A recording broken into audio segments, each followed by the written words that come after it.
After a year of record growth, demand may be slowing for electric vehicles. Should automakers put the brakes on manufacturing? Well, we're joined now by Dan Scanlan, reporter for WJCT News and lifelong car enthusiast. Dan, some may not know that while your day job is news, you moonlight doing car reviews and taking a lot of really fun test drives. I've been doing car reviews for freelance as well as for my previous employers for almost 40 years. And in the past year, over a dozen electric vehicles have been tested because WJCT has two level 2 chargers outside. So I can plug in, go to work, and take her home. Electric cars, you see them everywhere.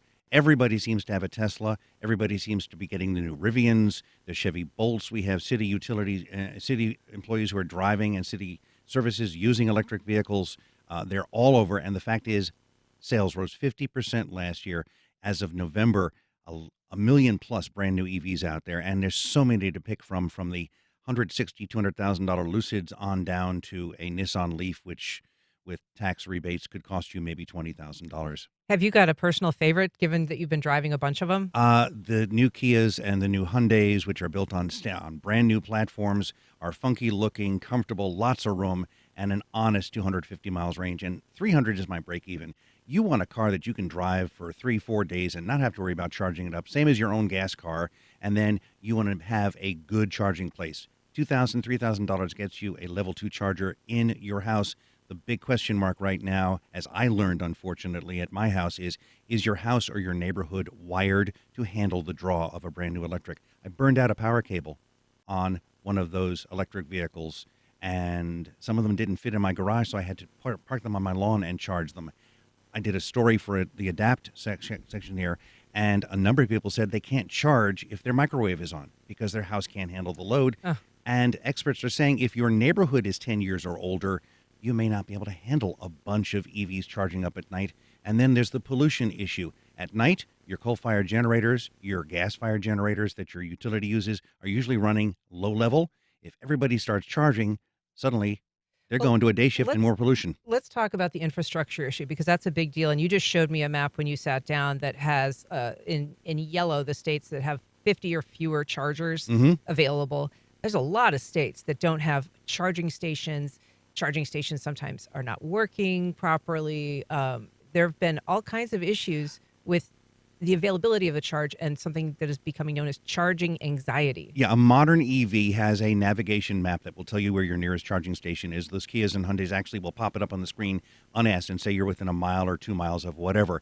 Problem is you get there. For example, there's one at the Avenues Mall. Two, I got there. One is rocking on its platform, not working. The other one wouldn't take my credit card. There's some chargers at a local shopping center. One does not work. Another one doesn't take a lot of apps. And the other two are constantly busy. And these are the level 3s that you can charge your car up to 80% in half an hour, but it takes an hour. They're not feeding as quickly as they should. Now, if you got a Tesla, there's 2 superchargers within almost bike distance of my house on the south side.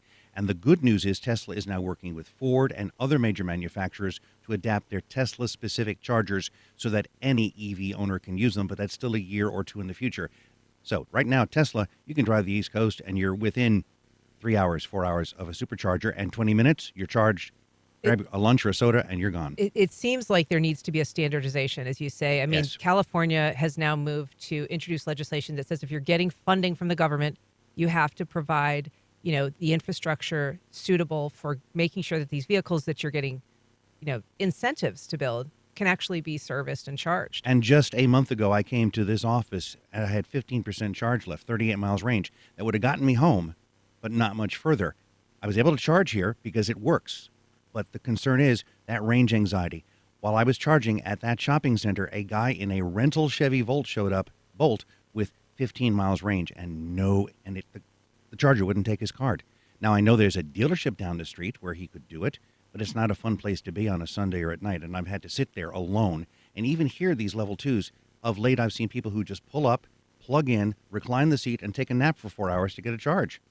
So there was a road trip that the Energy Secretary took earlier this year, with the intention of promoting EVs and finding herself a lot of these same problems, the charging stations that were broken or they were crowded or they were filled. And her whole fleet of people traveling with her couldn't all get charged up at the same time. Do you expect that that's going to be like you said, like 2 years down the road before we see. At least $75 billion in federal funding is out there now for better infrastructure for charging and trying to bring more battery plants and EV manufacturing plants here in the U.S., but it's taking time, and it's going to take a while to get them going and then to get the information out there so that your nav system tells you in your car that this EV is working and this EV is close by, and you can pre-plan your trip without having to go to an app or take a look at a map or pray.